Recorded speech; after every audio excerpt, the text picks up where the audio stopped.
Baptists today has been taught by yesterday's Baptist, who was taught by a day before yesterday's Baptist. So they have a Baptist theology. They have a Baptist theology, so they read the Bible like, how do you learn to read the Bible like a Baptist? How is it that the Pentecostal and the Baptist read the Bible so differently that when they come together to discuss, they end up arguing? See, your philosophy, your way of seeing Scripture, you have been trained to look at it a certain way. So even when you study, you come to those conclusions.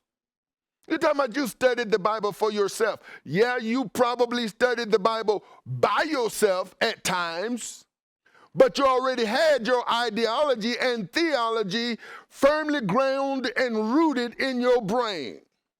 And all roads, all Scripture leads back to your Baptist or your Pentecostal or your Methodist or your Catholic or your Jewish perception.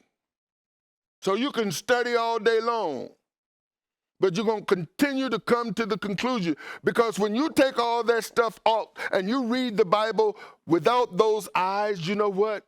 You'll find yourself saying, I don't know about my denomination. There's a lot of stuff we don't find in the Bible. There's a lot of belief systems that we have. It doesn't seem, I don't know about you all, but I was taught some stuff in the church that even gave me a false concept of Satan. And I'm not talking about some guy in a red suit and pitchfork and horns. I'm talking about places in the Bible where there's a lot of twisting that was done. And as a preacher, I'm going back, remembering some of those messages and looking for some, when you're studying the Bible and you're preaching and you want to bring in supporting scriptures, cross-referencing.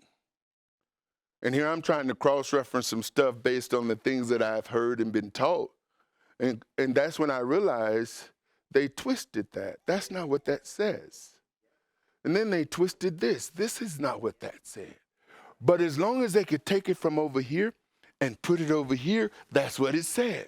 And as long as that's all I want to do is just take it from over here and put it over here, just put it in a PowerPoint, it'll fit nice and say this is what it means, take it out of the context. But then when I'm looking at it in the context, it's like I can't do that. Now I begin to see how I got twisted.